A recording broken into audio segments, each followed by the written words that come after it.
15절 상반절 아가서 5장 15절 다 찾으셨으면 아멘. 자 있습니다. 시작. 다리는 순금 받침에 세운 하반석 기둥 같고. 여기까지.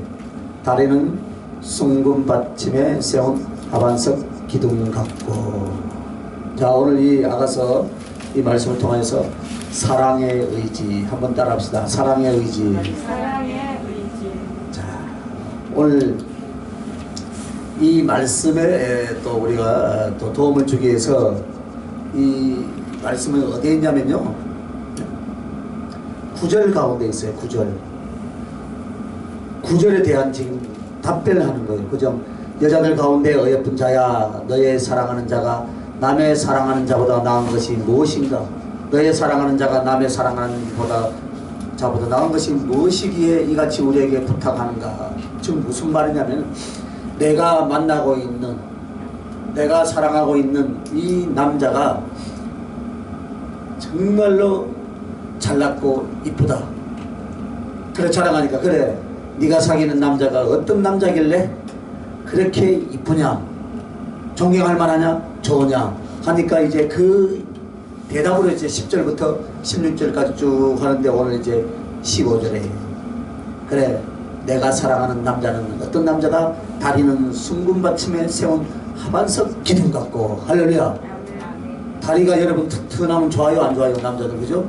하체가 튼튼하면 좋잖아요. 그래서 그래 내가 사랑하는 남자는 바로 순금받침에 세운 하반석 기둥같이 이 다리가 튼튼하다 이 말이야. 할렐루야. 그런데 이제 거기에는 사랑의 의지가 있다. 다리 부분은 의지를 말합니다. 의지. 그래서 다리는 순금받침에 세운 하반석 기둥 같고. 여기서 하반석이라는 것은 대리석이나 그 대리석과 같은 고운 색상이 나는 돌이에요. 그래서 죄송합니다. 대리석이라고 번역을 하기도 하는데, 이것은 아주 값진 건축자재의 돌입니다. 그래서 오늘 이 본문에 나온 이 솔로몬의 다리는 주님의 다리를 의미하는데, 예수님의 다리가 신체적으로서의 다리는 어떤 영적 의미를 가지고 있는가? 바로 의지와 실행에 대한 영적 의미를 가지고 있다. 의지죠. 의지. 우리 인간의 의지고, 또 움직이니까 실행, 어떤 일을 실행한다 이 말입니다. 그래서 이와 같이 영적인 상징이나 비유를 알면 계시록이나 이 성경 곳곳에서 뜻하는 바를 우리가 정확히 알 수가 있습니다. 그래서 계시록에 보면 발로 굳게 서다, 두 다리로 서다라는 발과 다리에 대한 표현이 많이 나옵니다. 그래서 신발을 신은 발 부위를 말하는 것보다 다리 전체를 말할 때 그 사람의 의지와 그 의지에 따르는 실행, 이 두 가지가 한꺼번에 표현이 됩니다. 그러면 사람에게 있어서 우리 주님의 의지라는 것이 무엇일까요? 의지라는 것은 분명한 목적을 설정하고 그것을 적극적으로 성취하려는 성실과 인내로 실행하게 하는 마음입니다. 그래서 인간의 마음과 심령 부분 중에서 의지라는 표현을 쓰지요. 그러면 의지라는 것은 사람의 심령에 있어서 그 사람의 생각이나 마음에 있어서 어떤 부분을 말하냐면은 분명한 목적을 설정하고 그것을 적극적으로 성취하려는 성실과 인내로 실행하게 하는 마음입니다. 즉 목적을 정한 것에 대하여서 그 목적을 적극적으로 성취하기 위해서 성실과 인내를 행동으로 옮기게 만든 것입니다. 그러면 성실과 인내의 행실을 통하여서 자기가 정한 목적을 성취하라는 바로 그 마음이에요. 이것이 바로 인간의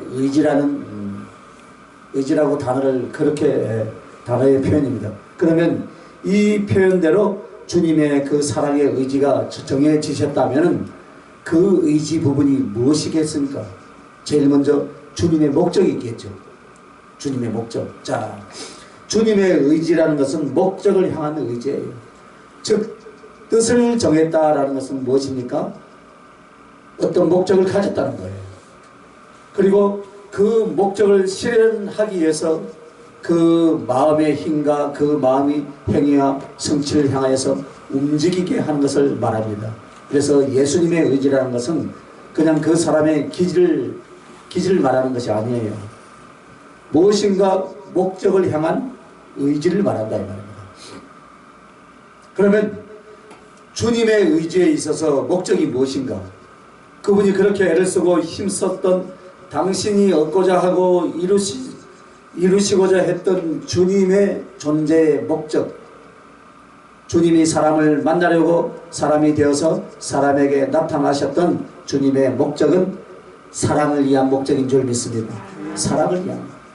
그래서 첫 번째는 하나님의 영광이에요. 주님의 목적은 하나님의 영광. 우리가 성자이신 예수님과 성부 하나님에 대하여서 구별을 안 하려고 하는 경향이 있습니다. 그러나 정확하게 우리는 구별을 해야 돼요. 그래서 그 존재의 본질은 하나이지만 육격적, 인격적 그 존재에 있어서는 분명히 다르다는 것을 여러분 다 알고 계실 줄 믿습니다. 그래서 마치 예수님이 아버지이시고 아버지가 때로는 예수님으로 나타나고자 하시는 것이 아니래요. 그것이 아니라 이 말입니다. 그분들의 신비한 연합은 나눠줄 수가 없습니다. 분리되지 않습니다. 그러나 정확하게 인격, 사람으로 치자면 무엇이냐면 인격이라는 말이 있고 하나님께서는 위격이라는 말을 씁니다. 그래서 그 위격이 정확히 구별이 된다. 그래서 예수 그리스도께서 목적을 가지셨는데 그 첫째 목적이 바로 무엇이냐면 성부 하나님께 영광을 돌리는 것이다. 그러므로 그분이 이 땅에 오셔서 요한복음 4장 31절에서 34절을 봅시다. 요한복음 1장 찾으신 줄 알고 요한복음 4장 31절 34절 제가 봉독에 올리겠습니다.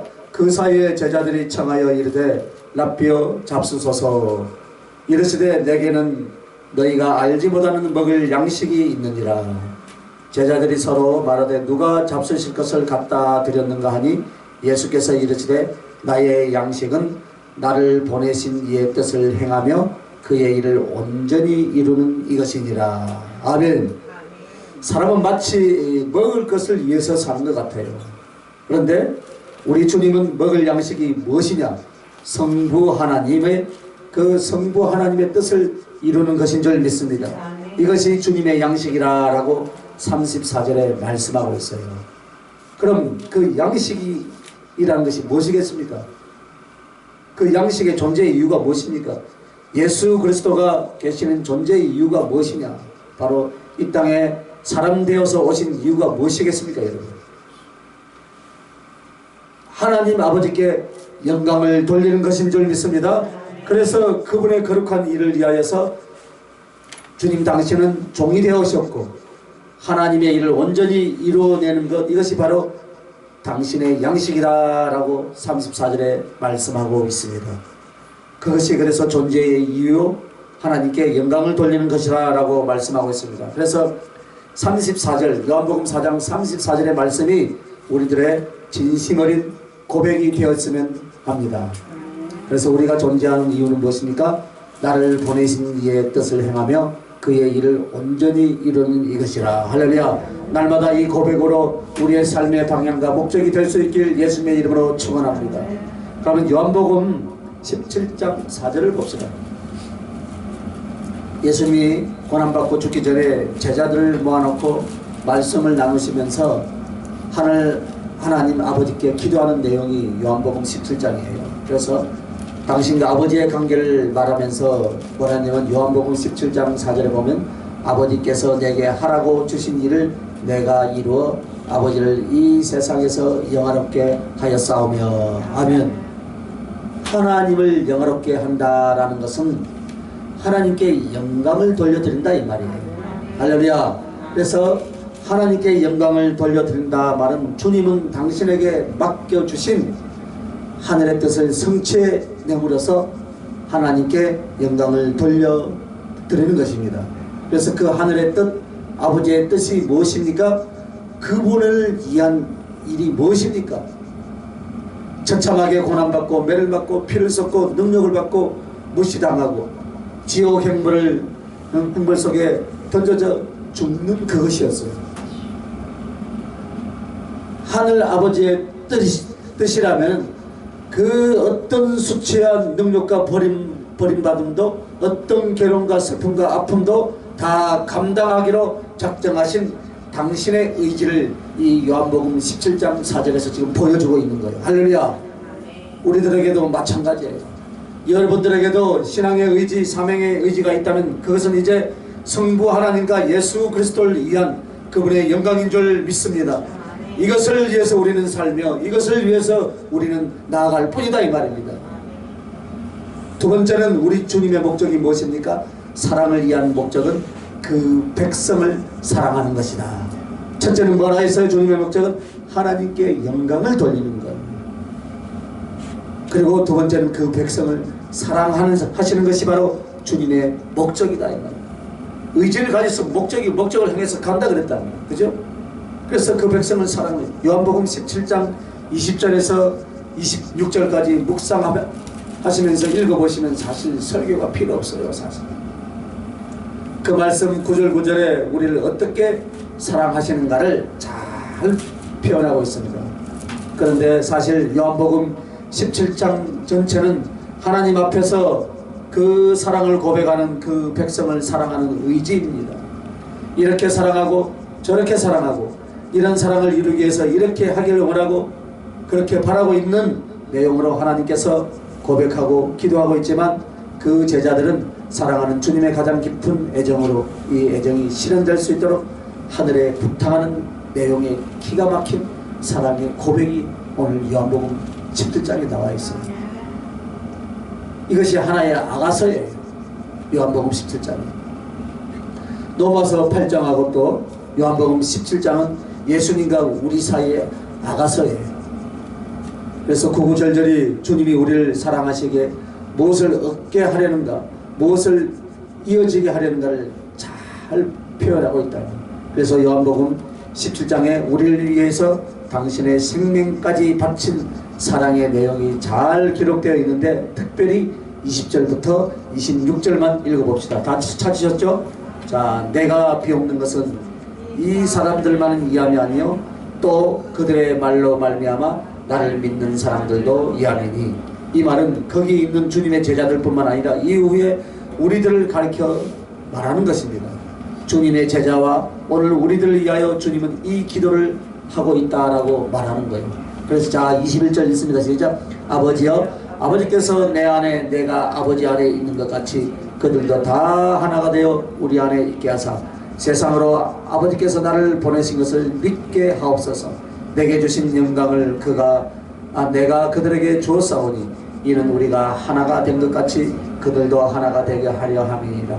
곧 내가 그들 안에 있고 아버지께서 내 안에 계시어 그들로 온전함을 이루어 하나가 되게 하려 함은 아버지께서 나를 보내신 것과 또 나를 사랑하신 같이 그들도 사랑하신 것을 세상으로 알게 하려 함이로소이다. 아버지여, 내게 주신 자도 나 있는 곳에 나와 함께 있어 아버지께서 창세전부터 나를 사랑하심으로 내게 주신 나의 영광을 그들로 보게 하시기를 원하옵나이다. 의로우신 아버지여, 세상이 아버지를 알지 못하여도 나는 아버지를 알았사옵고 그들도 아버지께서 나를 보내신 줄을 알았사옵나이다. 내가 아버지의 이름을 그들에게 알게 하였고 또 알게 하리니 이는 나를 사랑하신 사랑이 그들 안에 있고 나도 그들 안에 있게 하려 함이라. 아멘.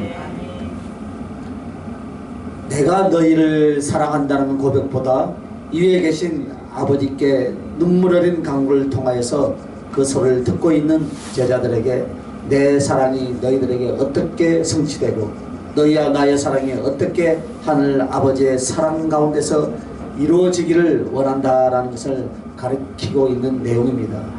그래서 요한복음 17장은 우리를 향한 주님의 사랑의 의지입니다. 바로 이 내용을 성취하기 위해서 하늘 아버지 안에서 그리스도 예수 안에서 주님과 하나님과 하나가 되어 사랑으로 영원히 같이 하는 것. 그래서 세상에서 보증하고 지켜 하늘 영광 가운데 영생하는 것. 이것이 우리를 향한 주님의 의지요 주님의 목적인 줄 믿습니다. 그래서 우리를 구원하시고자 하시는 주님은 얼마든지 죽을 수가 있었습니다. 얼마든지 고통받을 수 있었습니다. 하나님이 낮고 천한 사람이 되어서 말씀이 육신이 되어서 기꺼이 이 낮은 자리까지 오실 수가 있었은 줄 믿습니다. 그래서 바로 우리에 대한 사랑의 목적은 사랑의 의지를 통해서 성취되는 것입니다. 그러므로 예수라는 이름의 뜻이 바로 무엇입니까? 자기 백성을 저희 죄에서 구원할 자로다. 할렐루야. 그래서 당신은 우리에게 나타내시기를 내가 너를 살릴 사람이다. 너를 사랑하여 구원하였고 너를 사랑하여 너와 나 같이 살고 나는 너의 신랑이다. 할렐루야. 나는 너의 왕이다. 나는 너의 아비다. 이렇게 말씀하시는 거예요.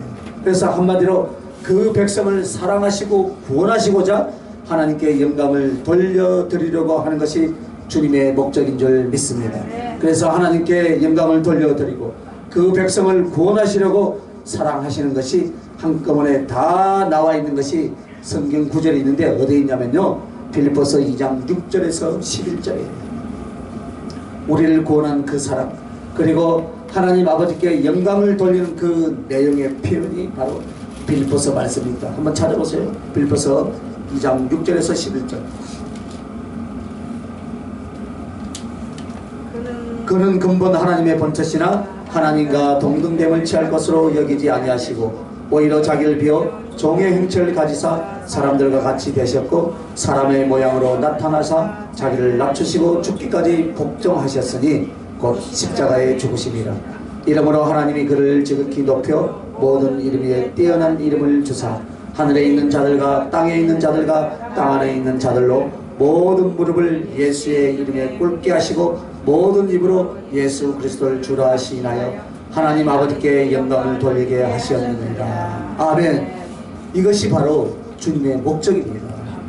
주님의 의지라는 것은 바로 목적을 세우고 이 목적을 성취하시기 위해서 당신의 모든 것을 바치셨고 그리고 인내와 성실로 그것을 이루어낸 줄 믿으시면 아멘. 그래서 오늘 하나님의 사람 주의 종들이 주님의 목적을 향한 설정을 하고 그 목적을 성취하기 위해서 어떻게 살아가야 할 것인가 하는 것을 오늘 말씀 속에 주고 계시는 줄 믿습니다.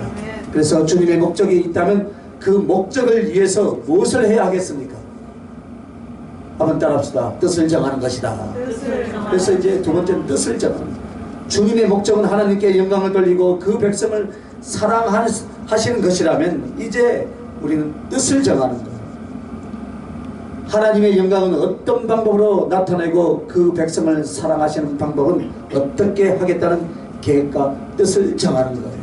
그런데 주님은 하나님께 영광을 돌리고 그 백성을 사랑하시는 것을 무엇으로 정하셨습니까? 사람 되어 죽으심으로 뜻을 정하신 줄 믿습니다.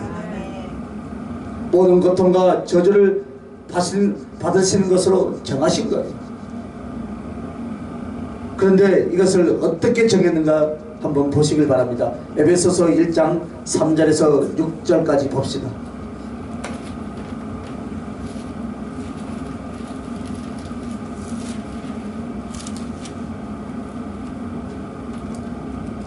가장 수치스럽고 고통스러운 하나님으로서 절대 당하실 수 없는 그 곤욕과 저주를 당하시면서 하나님께 영광을 돌리고 우리 하나님의 자녀들을 구원하심에 있어서 사랑하심에 있어서 그 의지적 작정을 어떻게 하셨는가.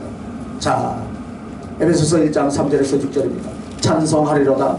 하나님 곧 우리 주 예수 그리스도의 아버지께서 그리스도 안에서 하늘에 속한 모든 신령한 복을 우리에게 주시되 곧 창세전에 그리스도 안에서 우리를 택하사 우리로 사랑 안에서 그 앞에 거룩하고 흠이 없게 하시려고 그 기쁘신 뜻대로 우리를 예정하사 예수 그리스도로 말미암아 자기의 아들들이 되게 하셨으니 이는 그가 사랑하시는 자 안에서 우리에게 거저 주시는 바 그 은혜의 영광을 찬송하게 하려 하는 것이라. 할렐루야. 이렇게 하나님의 자녀가 되고 하늘에 신령한 복을 주시고 정말 그리스도 예수 안에서 하나님의 아들이 되게 하셨는데 이런 것들을 어떻게 하셨는가? 어떻게 했어요? 5절에 보니까 한번 따라합시다. 그 기쁘신 뜻대로. 할렐루야. 그 기쁘신 뜻대로 이렇게 하셨다 이 말입니다. 즉 우리를 사랑하시고 하나님께 영광을 돌리는 우리 구속에 대한 그 계획을 어떻게 했다고요? 그 기쁘신 뜻대로 했다 이 말입니다. 너무너무 좋아서 하셨다 이 말이에요. 할렐루야. 억지로 마지못해서 우리를 사랑하시기로 작정한 것이 아니었다 이 말입니다. 기쁘신 뜻대로 정하신 줄 믿습니다. 신앙생활도 바로 이것입니다. 하나님이 우리를 사랑하시는데 아주 적극적인 기쁨으로 하셨습니다. 그러면 우리들도 그렇게 해야 될 줄 믿으시면 아멘. 할렐루야. 그게 아니라면 여러분 가라지요. 가짜예요 여러분. 환경과 형편을 따지고 이것 따지고 저것 따지고 다 가짜예요. 할렐루야. 아골골짝 빈들이라도 내가 복음 들고 가오리라. 할렐루야. 그게 진짜다 이 말입니다. 그리스도가 나를 사랑하시고 생명을 주신 이 은혜 앞에서 나도 당신을 기뻐하고 아멘. 나도 당신을 사랑하되 내 마음속에 어떻게 해요? 자원하는 심령과 기쁨의 뜻으로 주님을 위하여서 흔쾌히 따라갈 수 있습니다. 할렐루야. 그것을 주님이 원하신다는 거예요. 사랑하는 자는 수고와 고난을 사랑의 깊이로 생각하고 기쁜 마음으로 고난과 가난의 길을 가는 것도 기뻐할 줄 믿습니다. 그래서 여러분 목회자가 되면 꿈을 꿔야 돼요. 할렐루야. 그래서 주님도 하나님께서는 엄청난 손해예요. 가장 큰 수치와 모욕이었습니다. 그럼에도 불구하고 기쁘신 뜻대로 하신 것인 줄 믿습니다. 주님이 뭐가 답답해서 전능하신 하나님이 뭐가 답답해서 그 기쁘신 뜻대로 말씀이 육신이 되어서 이 땅에 오셨겠습니까? 우리를 사랑하시니까. 할렐루야.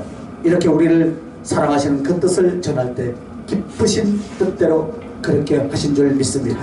그리고 그 기쁘신 뜻대로 하실 뿐만 아니라 두 번째는 뱅개치 아니했다.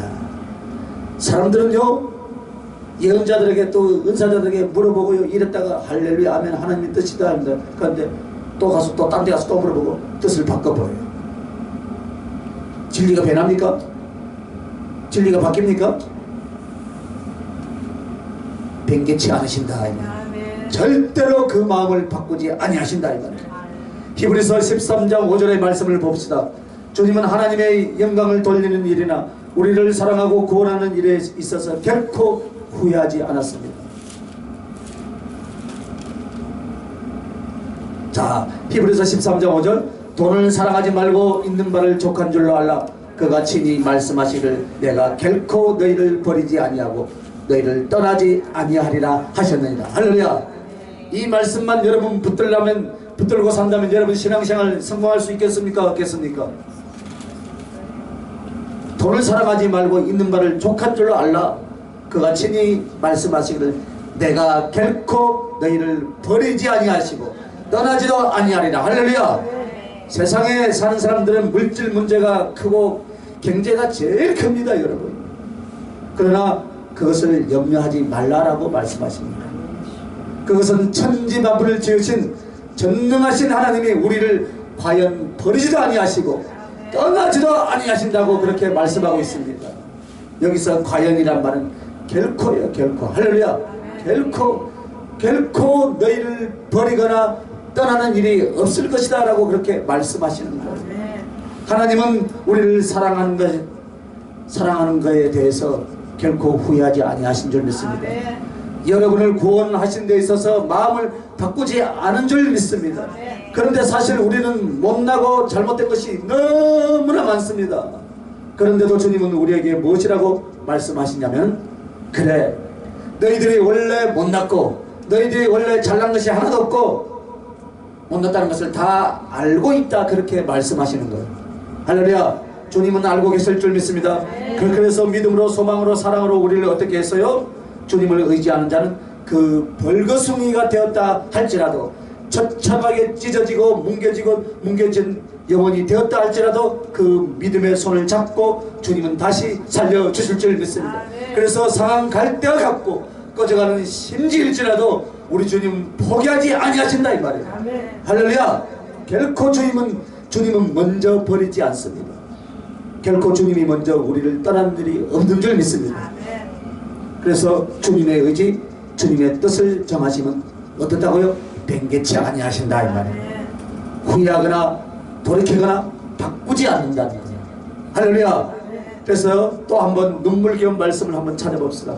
히브리서 6장 13절에서 18절까지. 히브리서 6장. 아브라함에게 하신 약속은 오늘 우리들에게 주신 약속인 줄 믿습니다. 자, 다 찾으셨어요? 히브리서 6장 13절에서 18절. 하나님이 아브라함에게 약속하실 때 가르쳐 맹세할 자가 자기보다 더 큰 이가 없으므로 자기를 가르쳐 맹세하여 이르시되 내가 반드시 너에게 복주고 복주며 너를 번성케 하고 번성케 하리라 하셨더니 그가 이같이 오래 참아 약속을 받았느니라. 사람들은 자기보다 더 큰 자를 가르쳐 맹세하나니 맹세는 그들이 다투는 모든 일의 최후 확정이니라. 하나님은 약속을 기업으로 받는 자들에게 그 뜻이 변하지 아니함을 충분히 나타내시려고 그 일을 맹세로 보증하셨나니 이는 하나님이 거짓말을 하실 수 없는 이 두 가지 변하지 못할 사실로 말미암아 앞에 있는 소망을 얻으려고 피난처를 찾은 우리에게 큰 안위를 받게 하려 하십니다. 할렐루야. 이 말씀은 하나님은 하늘의 은혜와 하나님 나라의 기업을 아브라함과 우리에게 주시는 것에 있어서 어떻게 했는가? 약속을 했어요. 그런데 그 약속을 해놓으시고 더 확증을 주시려고 맹세를 하셨습니다. 즉 하나님의 영광과 이름을 걸고 맹세했습니다. 그것은 바로 하나님의 존재가 그 맹세를 지키지 않는다면 하나님의 존재가 아니라는 거예요. 그래서 히브리서 기자는 18절에 이렇게 말씀합니다. 이는 하나님이 거짓말을 하실 수 없는 이 두 가지 변하지 못할 사실로 말미암아 앞에 있는 소망을 얻으려고 피난처를 찾는 우리에게 큰 안위를 받게 하려 하심이라. 아멘. 하나는 약속한 것과 약속한 것에 대해서 맹세한 것, 이 두 가지 사실은 절대로 하나님이 그것을 거짓말 하실 수 없다라고 우리에게 지금 말씀하시는 거예요. 그래서 우리는 피곤하고 지치고 힘들고 어려울지라도 우리들로 하여금 그 소망 안에 안위를 받게 하려 하십니다 라고 그렇게 말씀을 하고 계신 줄 믿습니다. 그래서 큰 일과 힘을 얻고 살아갈 수 있도록 하나님이 우리에게 약속하셨습니다. 그러므로 우리가 연약하고 못나고 부족하고 허물 많고 죄가 많다고 넘어지거나 자포자기하지 말고 계속 달려갈 수 있길 예수님의 이름으로 축원합니다. 달려가시길 바랍니다. 달려가시길 바랍니다. 내가 주님을 포기만 하지 않으면 되는 거예요, 여러분. 할렐루야. 내가 그분을 저주하고 부인하지만 않으면 될 줄 믿습니다. 내가 그분 앞에 간사하고 악하고 거짓된 신앙으로 흐트러지지만 않는다면 주님은 결코 여러분을 어떻게 해요? 버리지 않는다 이 말이에요. 버리지 않는다 이 말이에요. 떠나지 않는다 이 말이에요. 그래서 우리 주님은 그 뜻을 정하시되 어떻게 해요? 기쁘신 뜻대로 하셨고 변개치 아니하시더라. 할렐루야. 그러므로 민수기 23장 19절에 여러분을 향하여 세 번째 맹세를 해주십니다. 우리를 향하여 결코 버리지 않고 변개치 않으신다는 약속입니다. 민수기 23장 19절에 하나님은 사람이 아니시니 거짓말을 하지 아니하시고 인생이 아니시니 후회가 없으시도다. 어찌 그 말씀하신 바를 행하지 않으시며 하신 말씀을 실행하지 않으시리라. 할렐루야. 반드시 그렇게 우리 주님은 우리를 버리지 아니하시고 변개치 아니하신 줄 믿습니다. 자, 그리고 세 번째는 뜻을 성취하는 것입니다.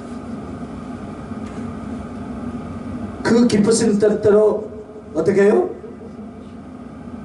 죽으셨고 변치 아니하시고 세 번째는 뜻을 이제 성취하는 거예요. 주님의 목적은 뜻을 정하고 뜻을 성취하더라 이 말이에요. 할렐루야. 이 세 가지가 의지의 모습이에요.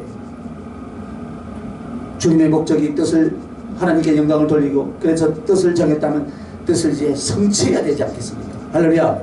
목적을 정하시고 그 목적을 정하신 뒤에는 그 목적을 실천할 뜻을 정하고 그 뜻을 마음속에 정했다면 이제는 그 뜻을 성취한다 이 말입니다.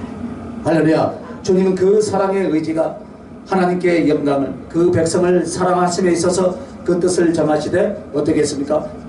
기쁘신 뜻대로 하시고 결코 변개치 아니했다. 그리고서 그 사랑하시고자 하시는 뜻을 성취하신 실행으로 옮기시는데 그 첫째가 바로 무엇이냐면은 구원하시려는 의지대로 십자가의 구속을 이루셨다 이 말이에요. 할렐루야. 그것을 성취하기 위해서는 십자가의 구속을 이루어야 해요. 우리를 사랑하시되 첫 번째 그 죄악을 벗게 하시고 죄악의 형벌과 저주를 씻어 주시려고 그리하여서 하나님을 알며 믿음으로 말미암아 하나님께 나아갈 수가 있게 된 줄 믿습니다. 그래서 하늘의 생명도 그리스도의 사랑의 교제도 일단은 구원을 받아야 하니까. 할렐루야. 구원을 받아야 해요. 제상과 생명을 얻어야 한다 이 말입니다. 그래서 우리 주님께서 우리를 사랑하시고 우리의 영원한 뜻을 정하시는데 우리의 영생을 구원하는 뜻을 정하는데 구원하기로 작정하신 줄 믿습니다. 그래서 구원하시려고 작정하신 뜻대로 주님은 세상에 무엇이 되어 오셨습니까? 사람이 되어 오셨다 이 말입니다. 모든 저주와 능력을 십자가에서 감당하신 줄 믿습니다. 그래서 여러분 고린도전서 15장 3절에서 4절에 보면 성경대로 우리를 위하여서 죽으시고 성경대로 사흘 만에 부활하신 분. 할렐루야. 거기서 성경대로 하는 게 뭘까요? 당신이 말씀하신 그 의지대로. 할렐루야. 그 의지대로 당신은 우리의 구원을 위해서 말씀하신 대로 죽으시고 또 그 말씀하시고 의지를 정하신 대로 살아나신 줄 믿습니다. 그러므로 주님은 의지대로 행하셨고 그 열매가 오늘 여러분과 나의 제사함과 의와 구원의 생명으로 오늘 우리에게 임하신 줄 믿으시면 두 손 들고 아멘. 할렐루야. 그렇게 임하셨다. 이걸 하셨다는 거예요. 두 번째는 그 뜻을 어떻게 하셨는가? 그의 성령의 능력과 생명을 사랑하시려는 의지대로 성령을 여러분에게 주신 줄 믿습니다. 성령을 부어주셨다. 하나님께서는 우리들에게 성령을 더욱 많이 부어주실수록 주님은 우리에게 무엇을 가르치겠습니까? 성령을 부어주셔서 여러분 무엇을 하려고 하겠습니까? 주님의 사랑이 무엇인지 그 사랑이 폭포수같이 임하게 해서 어떻게 합니까? 그 주님을 사랑하고 기뻐하는데 온 열정과 힘과 삶을 바치게 되더라. 할렐루야. 여러분에게 성령을 부어주신 그거예요. 성령의 은사를 부어주신 것은 그것이에요. 더욱더 열광적으로 비치도록 주님을 사랑하게 하는 것이 목적인 줄 믿으시면 아멘. 할렐루야. 그것을 위해서 부어주었단 말이에요. 용도 변경하지 마시길 예수님의 이름으로 축원합니다.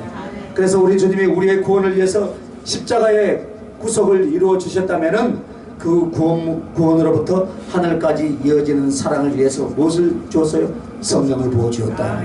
할렐루야. 그러므로 로마서 5장에는 성령을 받았으니 그 하나님의 성령이 우리 마음속에 하나님의 사랑이 부음받음이라. 할렐루야. 하나님의 사랑이 어디에 부어졌어요? 이 마음에 부어졌어요. 마음으로 여러분 감동이 옵니까? 그것은 하나님의 뜻이고 하나님의 음성인 줄 믿으시기 바랍니다. 아이고 말을 해줘야 하나님의 뜻이고 음성인 줄 알더라고요. 아니에요. 이미 성경 66권을 계시해 보내주셨고 할렐루야. 그리고 여러분에게 성령을 부어주셨다. 그래서 먼저 하나님의 사랑을 일일이 깨닫게 해주시는 거예요. 체험케 만들어주신 거예요. 그래서 여러분에게 이런 기도의 제목을 건해드리고 싶습니다. 한번 따라합시다. 주님의 모든 고난과 십자가의 죽으심을 눈으로 보게 해 주시옵소서. 그런 기도 제목을 좀 가지고 기도하시기 바랍니다. 할렐루야.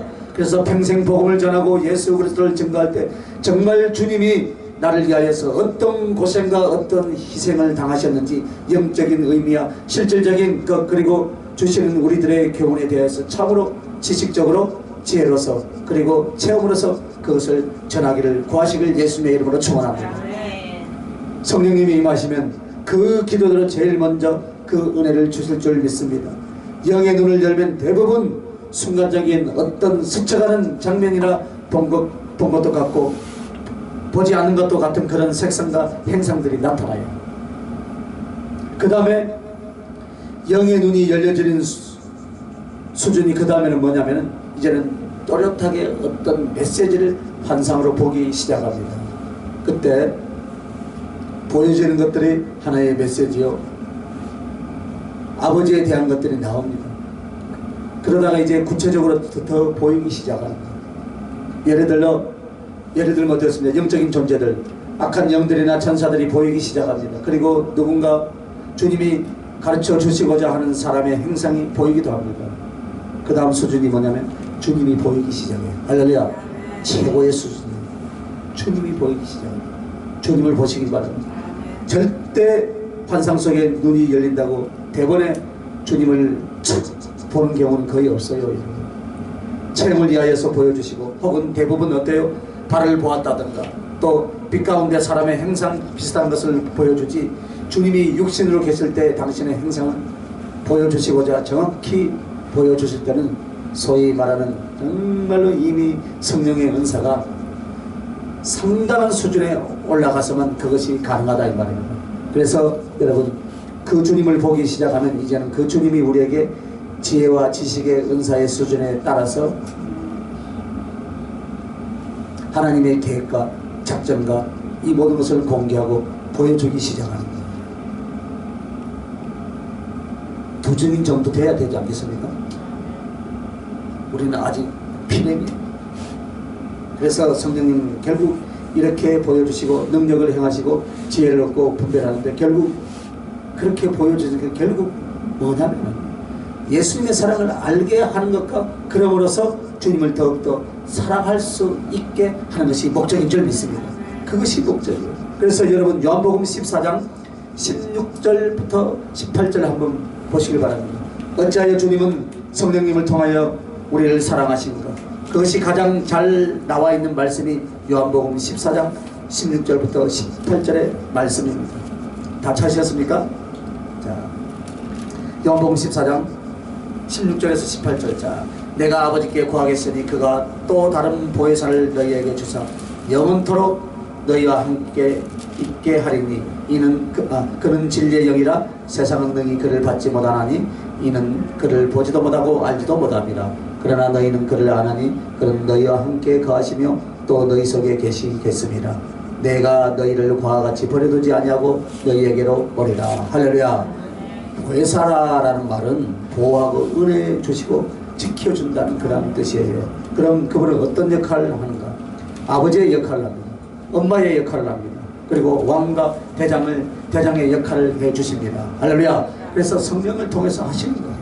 그래서 그 성령이 임하면 결코 과와 같이 버림당한 사람처럼 애롭고 연약한 사람으로 지내지 않을 줄 믿습니다. 엄마 품에 있듯이 아버지의 손을 잡고 있는 그런 사람과 같이 위로와 힘을 얻는 하나님의 백성으로서 신앙생활을 하게 될 줄 믿습니다. 그러니까 여러분, 신앙생활을 하는 사람이 외롭다라는 것은 보혜사 성령님을 의지하지 않는다는 거예요. 깨달아야 돼요. 우울증이 걸렸다. 문제가 좀 있죠. 문제가 있어. 하나님을 발로 차버렸어요. 하나님 발로 차버렸어요. 이것이 바로 구원을 통하여서 사랑을 이루어가는 과정이에요, 여러분. 이것을 누구를 보내셔야 하는가? 주님의 영으로 오셔서 그렇게 하신 줄 믿습니다. 그래서 예수님을 더 가까이 하고 느낀 사람은 어떻게 돼요? 행복하더라 이 말입니다. 할렐루야. 행복하는 거예요. 이 보혜사라는 말이 얼마나 아름답습니까, 여러분? 모든 것을 대신해 주십니다. 할렐루야. 모든 것을 대신해 주시고 지켜주시고 도와주시고 알려주시고 아멘도 안 하시고 할렐루야. 동행해 주시고 치료해 주시고 건져 주신 줄 믿습니다. 그래서 주님의 사랑은 무엇으로? 당신의 성령을 주셔서 사랑으로 곁에서 돕는 손길로 여러분과 함께 계신 줄 믿습니다. 그래서 그분은 성령으로 언제나 우리와 함께 하시며 우리를 사랑하시는 것이 의무인 것처럼 이것이 행동으로 실천으로 이루어지고 있다 이 말입니다. 할렐루야. 그래서 세 번째는 영원히 함께 하시려는 의지대로 천국을 예비해 놓으신 줄 믿습니다. 뜻을 성취하시되 우리를 구원하시고 사랑으로 우리를 성령을 부어주시고 영원히 함께 하시려고 의지대로 천국을 이루어 놓았다 이 말입니다. 할렐루야. 영원히 함께 할 장소가 있어야 될 거 아닙니까? 그것이 바로 천국이다 이 말입니다. 제자들이 예수님의 그 육신을 입고 계실 때 날마다 만났어요. 그런데 거기 보면 예수님이 자꾸 이런 얘기를 하는 거예요. 내가 고난받고 죽을 것이다. 그 다음에 사흘 만에 살아날 것이다. 이런 말씀을 하니까 자꾸 고민이 됩니다. 사실 주님이요 마지막 그 잡히시던 날도 제자들은 안 믿었습니다. 이렇게 가서 이렇게 잡혀서 배반당하고 고통받고 능력당하고 죽을 것을 얘기하니까 안 믿어준 거예요. 제자들은 늘 했던 말씀이니까 안 믿는 거예요. 오늘도 그러려니 생각한 거예요. 그런데 사실 어떻습니까? 제자들은 심각하게 생각한 것이 아니었어요. 주님 피를 쏟으면서까지 기도하고 있는데 제자들은 심각하게 생각하지 않았기 때문에 졸고 있었어요. 그런데 실제로 그날 그렇게 당한 것입니다. 그래서 이 말씀을 강조하자 마음속에 은연중에 이런 걱정을 한 것입니다. 요한복음 14장 1절의 배경입니다. 그래서 주님이 뭐라고 합니까? 너희는 마음에 근심하지 말라. 마음에 근심하라. 이것이 요한복음 아까 말씀드렸던 것이 요한복음 14장 1절의 배경이에요. 너희는 마음에 근심하지 말라. 하나님을 믿으니까 나를 믿으라. 내 아버지 집에 거할 곳이 많도다. 그렇지 않으면 너에게 일렀으리라 라고 아무것도 없다 가르쳐 줄 것이다. 할렐루야. 그래서 얘들아 죽으면 모든 것이 다 끝난 것이다. 이거 먹고 마시다가 죽고요 이렇게 이 길로 알려줄 것이다. 이 말이에요. 그러나 어떻다는 거예요? 내가 너희를 위하여 처소를 예비하러 가는 죽음으로 끝난 거지. 끝난 게 아니다 이 말이에요. 할렐루야. 죽음으로 끝난 게 아니에요. 무엇을 예비했어요? 처소를 준비한다. 이 고생이나 가난과 괴로움으로 끝난 것이 아니라 그 말이에요. 하늘의 처소를 주님은 준비하러 가신 줄 믿습니다. 그 말을 하는 거예요. 가서 너희를 위하여 처소를 예비하면 내가 다시 와서 너희를 내게로 영접하여 나 있는 곳에 너희도 있게 하리라. 할렐루야. 그래서 여러분 이 말씀처럼 막 기쁨이 생겨야 되겠죠. 그죠? 그래서 이 말씀을 혼자 생각하고 있으면 그냥 좀 웃음 나오죠. 그죠? 아무리 힘들고 어려울 때도 이 말씀을 자꾸 생각해보면 어떻습니까? 그래 맞아.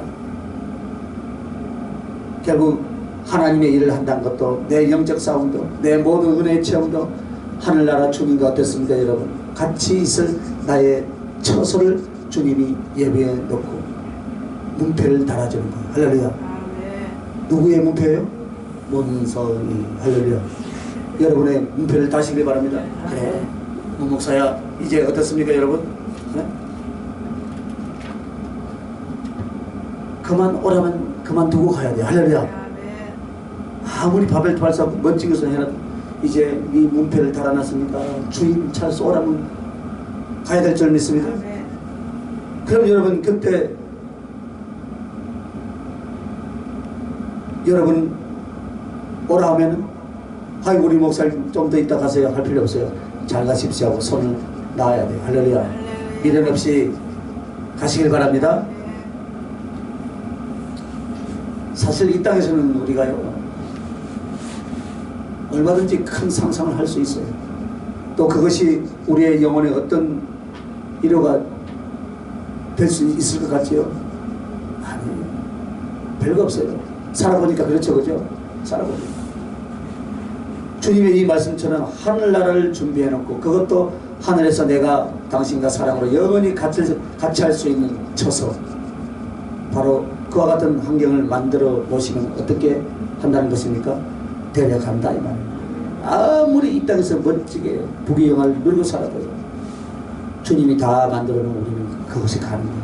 그래서 당신은 우리가 영원히 사랑으로서 함께 하시려고 하늘나라를 준비하신 줄 믿습니다. 이 땅에 소망을 갖지 마시길 바랍니다. 이 땅에서는 여러분 최선을 다해서 하늘나라의 상급을 쌓아야 돼요. 그러므로 요한계시록 21장 1절부터 3절은 더 구체적으로 말씀하고 있습니다. 요한계시록 21장 1절부터 3절이에요. 그렇게 고생하고 그렇게 힘들었던 당신의 사랑하는 자녀들에게 하늘나라 처소를 어떻게 예비하여 주의 사랑과 너희들의 의지를 어떻게 살 것인가, 이것을 주님이 말씀하신 내용입니다. 요한계시록 21장 1절에서 3절. 또 내가 새 하늘과 새 땅을 보니 처음 하늘과 처음 땅이 없어졌고 바다도 다시 있지 않더라. 또 내가 보며 거룩한 성 새 예루살렘이 하나님께로부터 하늘에서 내려오니 그 준비한 것이 신부가 남편을 위하여 단장한 것 같더라. 내가 들으니 보좌에서 큰 음성이 나서 이르되 보라 하늘의 장막이 사람들과 함께 있으며 하나님이 그들과 함께 계시리니 그들은 하나님의 백성이 되고 하나님은 친히 그들과 함께 계셔. 아멘. 하늘나라를 준비해 놓으신 주님이 뭐라고 말했나요?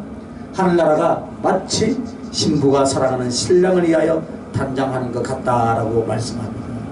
그러면 여기서 신랑은 누구를 가리킵니까? 신랑 예수님. 여기 이 부분에서 마치 하늘나라를 우리한테 시집 보내려고 하는 신부의 단장처럼 가장 아름답고 행복하게 지혜롭게 사랑스럽게 하늘나라를 다 준비해 놓고 그 속에서 우리를 데려다가 주님과 함께 사는 거예요. 할렐루야.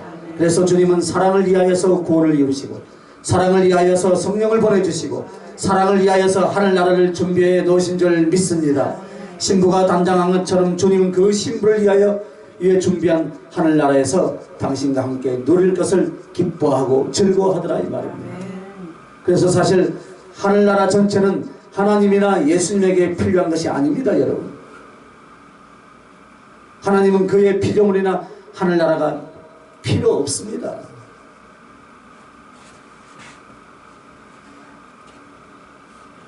하나님은 삼위 하나님의 존재로서 영화롭고 사랑스럽고 마음껏 행복하고 영광을 받습니다.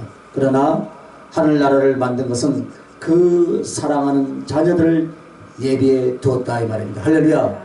이것을 여러분 믿으셔야 돼요. 주님은 이렇게 하셨습니다. 그래서 나를 사랑하시려는 목적을 가지신 그 주님은 뜻을 정하시고 그 뜻을 성취하셨습니다. 할렐루야. 그러면 이제 결론이에요. 이렇게 뜻을 정하고 뜻을 성취해 놓으셨으면은 우리는 이제 이렇게 하는 거예요. 한번 따라합시다. 우리는 그 발에 입 맞추는 거예요. 아멘. 오늘 주님의 발이죠, 그죠? 다리는 순금 받침에 세운 하반석 기둥 같고 주님의 의지. 우리는 그 발에 입을 맞추는 거예요. 누가복음 7장 38절에 보면 막달라 마리아가 예수님 발 뒤에서 발 뒤에서 그 발에 입을 맞추고 향유를 부어드리고 눈물로 그 발을 적시고 자기의 머리털로 닦고 그 발에 입 맞추고 향유를 부어드립니다. 이제 향유를 부어드리는 이유를 알겠죠, 그죠? 예? 영적으로 여러분이 깨달아지죠, 그죠? 향유를 부어드리는 사건이 성경에 2번 기록되는데 하나는 나사로의 누이 마리아가 예수님께 부어드린 거예요. 거기에 머리에 부은 것이 나옵니다. 그리고 누가복음 사건은 발에 부었다라고 나옵니다. 예수님의 발에 향유를 부어드린 것은 죄인으로서 천한 출신으로서 예수님을 감히 머리에 손을 대지를 못한 거예요. 워낙 주님을 존경하고 귀하게 여기니 머리 근처에는 가지 못하고 그 향유를 발에다 부어드린 거예요. 그리고 이 사건은 오늘 우리들에게 영적 교훈을 무엇이냐면 여러분과 나도 주님의 발에 입맞춘 자가 되라 이 말이에요. 할렐루야. 그러면 우리들이 그 발에 입맞춘다는 것이 무엇이겠습니까? 첫째, 주님을 사랑하고 영광을 돌려드리기로 작정하고 맹세하는 거예요. 할렐루야. 주님이 우리를 향해서 그렇게 맹세하고 작정했으니까 우리도 이제 맹세하고 작정하라.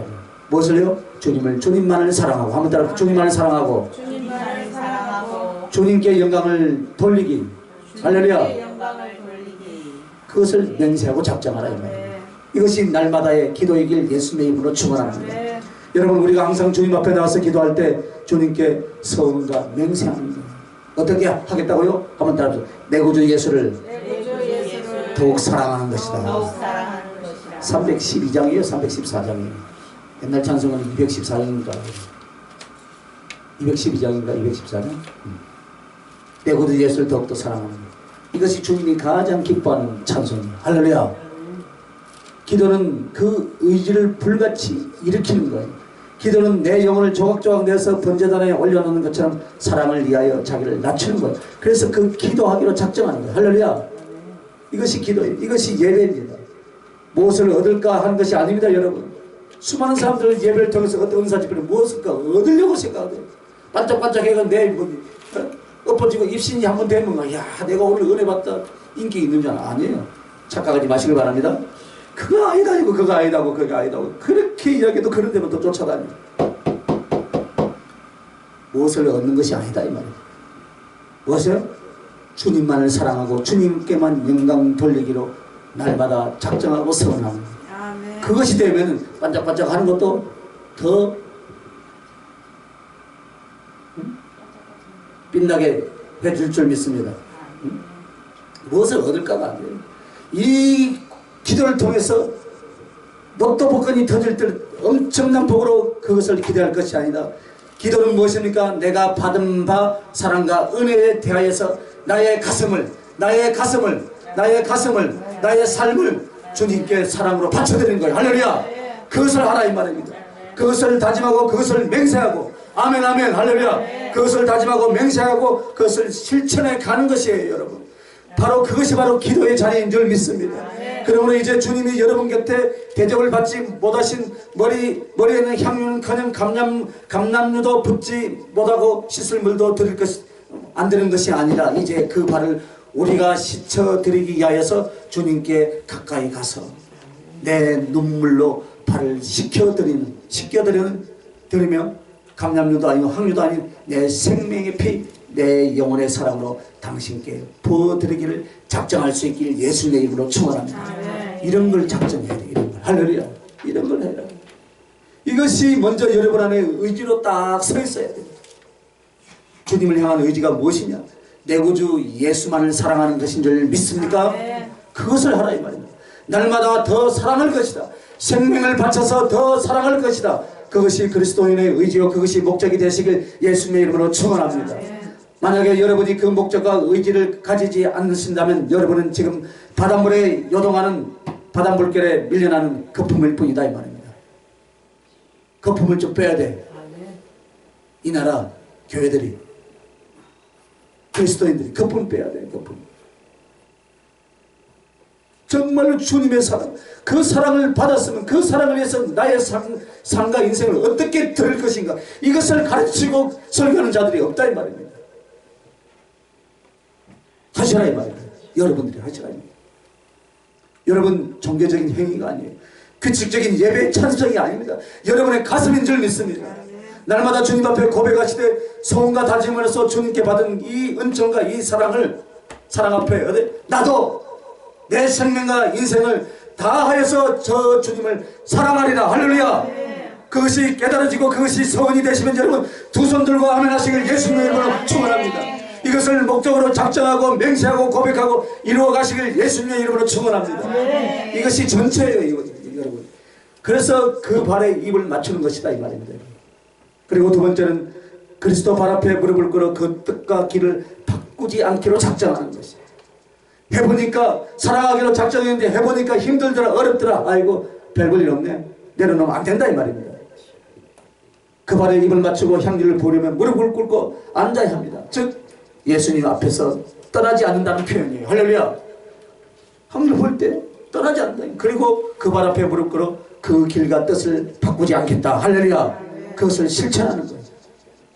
무릎을 꿇고 주님 앞에 엎드려서 그 발을 잡고 씻어드리고 눈물을 뿌리고 입을 맞추고 향유를 분다는 것은 예수님 앞으로 이제 내가 떠나지 않겠습니다. 할렐루야. 청혼할 때까지 무릎 꿇고 나의 부인이 되어 주시옵소서. 뭐예요 이제? 청혼하는 거. 떠나지 않겠다는 거예요. 오늘 우리가 주님 앞에 마찬가지예요. 당 무릎 꿇고 향유를 붓듯이 나 이제 주님의 뜻을 떠나지 않겠다. 얼마나 수많은 시간을 우리는 떠나버리고 곁길을 갔다가 이제 돌아왔습니까? 양심이 팍팍 찔리죠. 그죠? 돌아왔으면 이제 어떻게 이제라도 나 돌아왔으니 주님 내가 이 생명 다 바쳐서 내가 주님을 사랑하고 이제 그 길에서 떠나지 아니하리라. 할렐루야. 부족하고 모자라지만 최선을 다해서 달려가겠나이다. 주님이 당신이 가신 그 길을 어디로 가든지 나는 따라가겠나이다. 할렐루야.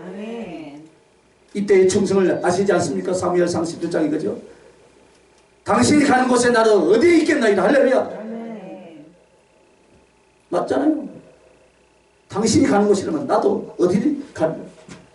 마음에 들면 나는 안 갑니다. 마음에 들면 가고 마음에 안 들면 안 갑니다.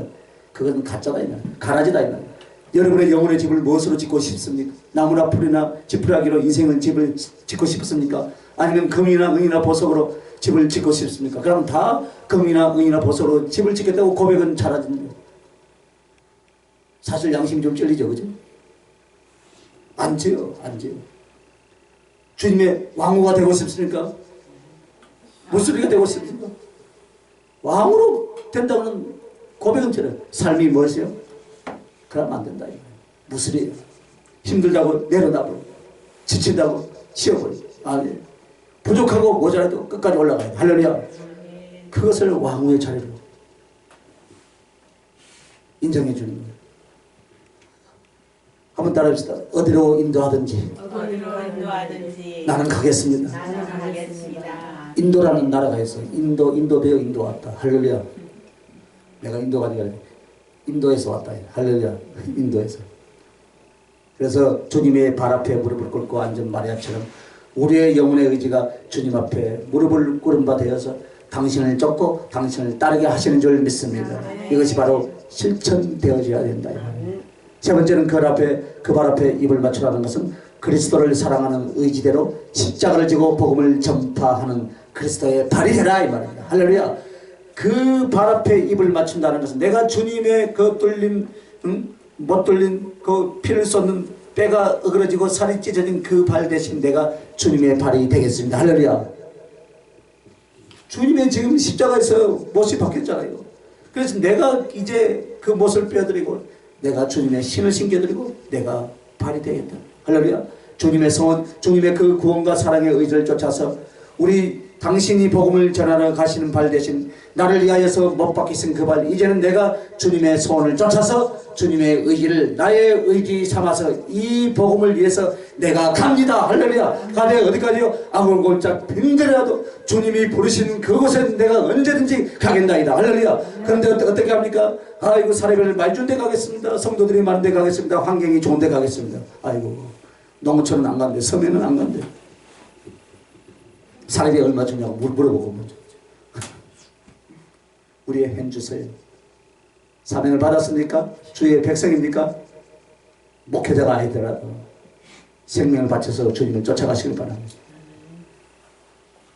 그래서 주님의 의지를 나의 의지로 삼아 복음을 위해서 내가 갑니다. 이런 사람들이 예수님의 발로서 하는 거예요. 할렐루야. 예수님의 발로. 그래서 주님을 향한 사랑의 의지는 주님 곁을 떠나지 않는 것과 그분의 발이 되어서 이 복음을 전하는 것, 이것이 바로 여러분의 다리요 예수 그리스도를 위한 다리인 줄 믿습니다. 아멘. 그리스도를 위한 의지인 줄 믿습니다. 아멘. 그렇게 되시길 예수님의 이름으로 축원합니다. 아멘. 자, 다니엘서 1장 8절에 보면 다니엘과 세 친구가 뜻을 정하여서 자기의 몸을 더럽히지 않게 하나님만을 섬기라는 뜻을 정한다. 이 내용이 나오는데요. 바로 이거예요. 하나님만을 섬기고 주님만을 사랑하기로 뜻을 정하는 것. 그리 아니하실지라도. 할렐루야. 이것이 여러분의 의지입니다. 여러분. 그들의 그 뜻을 정한 것에 절대로 바꾸지 않았어요. 이 바꾸지 않는 이것이 바로 진실의 중심이에요. 할렐루야. 중심의 진실이다 이 말입니다.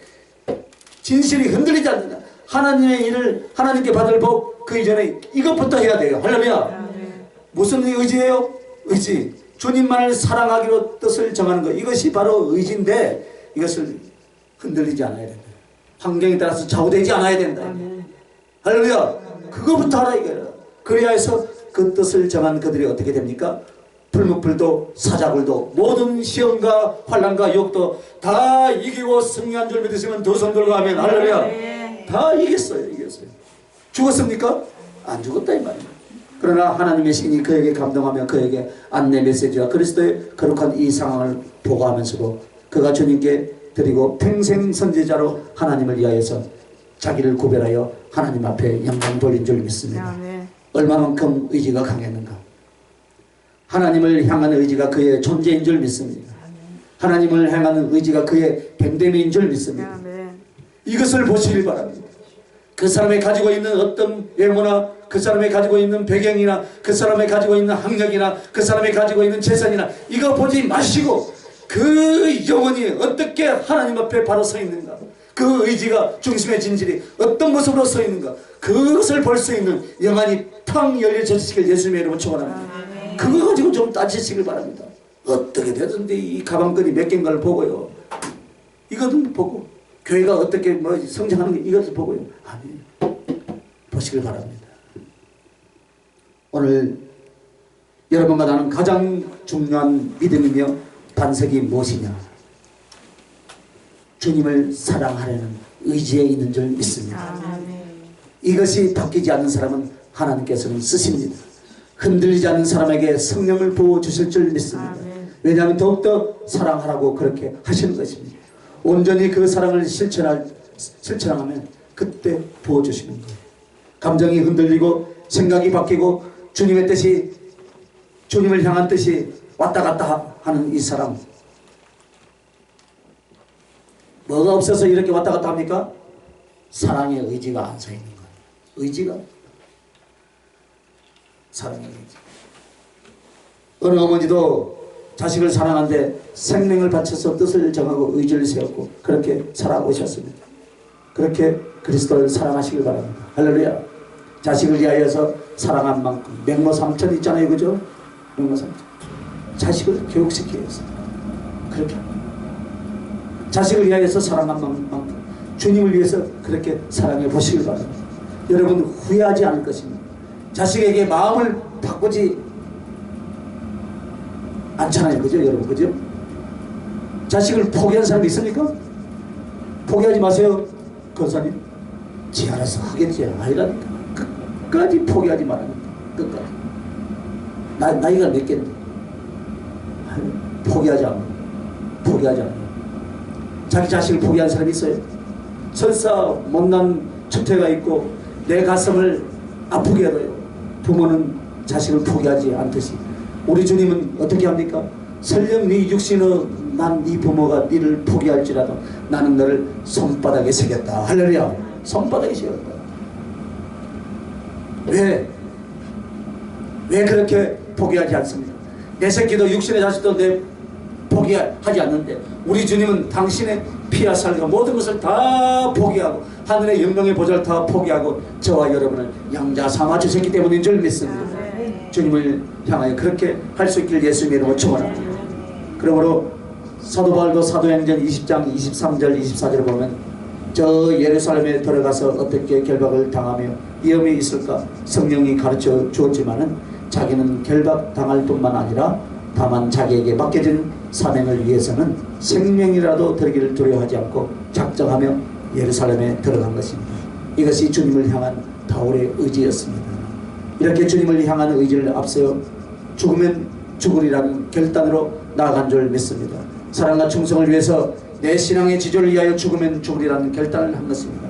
그러므로 오늘 말씀에 솔로몬의 다리는 정금 받침에 세운 하반석 기둥과 같다 했죠. 그러면 이 정금 받침은 진리 위에 믿음직스러운 주님의 그 심령을 가리켜 말하는 거예요. 즉 주님의 변치 않는 의지를 말한다. 할렐루야. 변치 않는 의지. 그래서 하반석 기둥이라는 것은 다리 모양을 말하는데 흔들리지 않고 견고한 대리석 같은 주님의 그 의지를 실현한 모습이다 이 말입니다. 한마디로 변개치 않고 무너지지 않는 주님의 그 의지가 바로 하반석 기둥이다. 여러분 건물을 지을 때 모래에다 지금 어떻게 합니까? 흔들리잖아요. 그러나 대리석 하반석이 딱 지어는 견고하다 이 말입니다. 그래서 디모데전서 3장 15절에 보면 하나님의 집 교회를 가리켜 진리의 기둥과 터라라고 말했습니다. 예수 그리스도의 다리가 뭡니까? 진리의 기둥, 진리의 기둥. 할렐루야. 그래서 그 발은 금으로 정금 받침이라 말하고 그리고 그 위에 세워진 기둥은 대리석 기둥이다. 이것이 바로 진리의 기둥과 같은 주님이신 줄 믿습니다. 그리고 바로 그 백성 그 자녀들이 또 어떠한 사람이어야 합니까? 진리의 기둥과 같아야 된다 이 말입니다. 진리를 향하여 의지를 정하고 그 뜻이 견고히 서서 결코 흔들리지 않는 사람, 뒤집어지지 않는 사람, 배반하지 않는 사람, 약하여 물러나지 않는 사람, 이것이 하나님의 자녀 진리의 기둥터와 같은 사람들이라 라고 말씀하신 것입니다. 여러분 오늘 이렇게 주님만을 사랑하고 영광을 돌리기로 작정하고 맹세하는 사람, 그리스도의 발 앞에 무릎 꿇어 그 뜻과 길을 바꾸지 않는 실천하는 사람, 그리스도를 사랑하는 의지대로 십자가를 지고 그 복음 전파에 그리스도의 발이 되어드리는 이 사람, 이런 사람들에게는 요한계시록 3장 12절의 은혜를 주신다고 마지막에 말씀을 주셨습니다.